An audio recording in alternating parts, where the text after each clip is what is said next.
राजस्थान में कोई भी विदेशी नागरिक अब गहलोत सरकार की नजरों से ओझल नहीं हो पाएगा।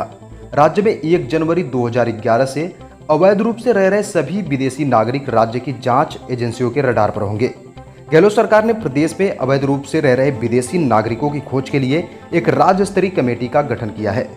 गृह विभाग के शासन सचिव की अध्यक्षता में इस राज्य स्तरीय कमेटी का गठन किया गया है। यह राज्य कमेटी राज्य में अवैध रूप से रह रहे विदेशी नागरिकों की खोज करेगी। राज्य सरकार ने केंद्रीय गृह मंत्रालय के निर्देश पर कमेटी गठित की है। समिति का प्रशासनिक विभाग गृह ग्रुप 4 होगा। राजस्थान के मुख्यमंत्री अशोक गहलोत की संवेदनशीलता से उदयपुर जिले के निवासी दिव्यांग पंकज मीणा को तत्काल प्रभाव से राहत मिली है। अब पंकज कृत्रिम हाथों से अपनी जिंदगी संवार सकेगा। आदिवासी क्षेत्र के ग्राम कागदर के रहने वाले 25 वर्षीय पंकज ने बचपन में ही खेत में बिजली के तारों से करंट लगने के कारण अपने दोनों हाथ खो दिए थे। इससे उसके और पूरे परिवार पर दुखों का पहाड़ टूटा था, लेकिन पंकज ने हिम्मत नहीं हारी और लगन एवं साहस का परिचय देते हुए 10वीं कक्षा तक की पढ़ाई की। पंकज 19 जुलाई को मदद की आस लेकर मुख्यमंत्री निवास पहुंचा था। यहां अधिकारियों ने उसकी पीड़ा सुनी और देखा दोनों हाथ नहीं होने के बावजूद उसने अपनी मेहनत और लगन से 10वीं तक पढ़ाई की है। राजस्थान प्रशासनिक सेवा परीक्षा यानी RAS में राजस्थान के शिक्षा मंत्री गोविंद सिंह डोटासरा के 2 रिश्तेदारों के चयन पर बीजेपी ने सवाल खड़े कर दिए हैं। डोटासरा ने दोनों रिश्तेदारों को इंटरव्यू में 100 में से 80 अंक दिए गए, जबकि इस परीक्षा की टॉपर को इंटरव्यू में महज 77 अंक मिले हैं। अब इस मुद्दे पर बीजेपी ने जांच की मांग की। दूसरी तरफ डोटासरा ने कहा कि योग्यता से मिले अंक और चयन हुआ है, कोई सिफारिश नहीं की। दरअसल परीक्षा नतीजों से पहले से ही विवादों में है। एंटी करप्शन ब्यूरो ने नतीजे से पहले इस परीक्षा में इंटरव्यू में अच्छे अंक दिलाने के नाम पर 23 लाख की घूस के मामले का भंडाफोड़ किया था। राजस्थान लोक सेवा आयोग की सदस्या के पति को ACB ने इस मामले में वारंट जारी कर रखा है। राजस्थान में दिल दहला देने वाला जानलेवा स्टंट का वीडियो वायरल हो रहा है।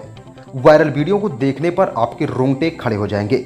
स्टंटबाजों की जरा सी लापरवाही सब पर भारी पड़ सकती थी और इसकी कीमत पूरे परिवार को जिंदगी भर चुकानी पड़ती।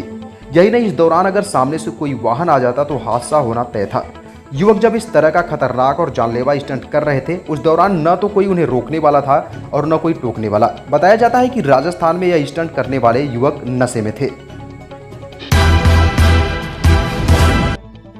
राजस्थान की गहलोत सरकार के एक मंत्री का बेटा अपहरण और फिरौती के आरोप में घिर गया है। वन एवं पर्यावरण मंत्री सुखराम बिश्नोई के बेटे पर एक व्यापारी ने आरोप लगाया कि मंत्री पुत्र ने उन्हें रिहा कराने के बदले 50 लाख की फिरौती मांगी थी।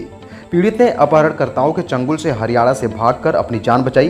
पीड़ित जालौर SP के सामने पेश हुआ और आरोप लगाया कि पुलिस राजनीतिक दबाव में आरोपियों को गिरफ्तार नहीं कर रही है। दूसरी तरफ मंत्री पुत्र ने सफाई दी है कि पीड़ित के अपहरण के बाद वह तो खुद उसे छुड़ाने की मांग को लेकर धरने पर बैठे थे, जिन्होंने आरोपियों को विरोधियों की राजनीतिक साजिश करार दी है। देश में कोरोना महामारी की दूसरी लहर अब धीमी हो चुकी है, लेकिन कोरोना वायरस की दूसरी लहर का कहर झेल चुके भारत के सामने तीसरी लहर की आशंका सामने खड़ी है। कोरोना की तीसरी लहर को लेकर पिछले कई दिनों से कयास लगाए जा रहे हैं कि क्या सच में आएगी कोरोना की तीसरी लहर। कब आएगी तीसरी लहर? सच्चाई चाहे जो भी हो, लेकिन कोरोना के 3rd वेव को लेकर सतर्क रहने की जरूरत है। ऐसे समय में खासकर जब विश्व के कई देशों में तीसरी लहर ने दस्तक दे दी है, सरकार की ओर से भी तीसरी लहर को लेकर चेतावनी दे दी गई है। लेकिन इस बीच कई विशेषज्ञों ने तीसरी लहर से बचने के उपाय बताने की बात कही है। भारतीय जनता पार्टी के राष्ट्रीय अध्यक्ष JP नड्डा 23 और 24 जुलाई को गोवा के 2 दिवसीय दौरे पर रहेंगे। यह दौरा आगामी 2022 विधानसभा चुनाव के लिहाज से खास होगा। गोवा के 2 दिवसीय दौरे पर JP नड्डा पार्टी की विभिन्न शाखाओं के साथ बैठक करेंगे। चीन की आक्रामक गतिविधियों के कारण अपने पड़ोसियों के लिए खतरा बना हुआ है। पिछले साल से लद्दाख में भारत के साथ सैन्य गतिरोध में लगी चीनी सेना ने उत्तराखंड में बाड़ाहोती क्षेत्र में वास्तविक नियंत्रण रेखा LAC के साथ अपनी गतिविधियों को बढ़ा दिया है, क्योंकि हाल में पीपुल्स लिबरेशन आर्मी की एक प्लाटून को सक्रिय देखा गया था। केरल की स्वास्थ्य मंत्री वीना जॉर्ज ने स्वास्थ्य विभाग के निदेशक से केरल की पहली ट्रांसजेंडर रेडियो जॉकी और हाल के राज्य विधानसभा चुनाव में उम्मीदवार के रूप में नामांकन दाखिल करने वाली पहली ट्रांसजेंडर अनन्या कुमारी एलेक्स की आत्महत्या पर तत्काल जांच करने के लिए कहा है। इस संबंध में ट्रांसजेंडर संगठन ने शिकायत भी दर्ज कराई है।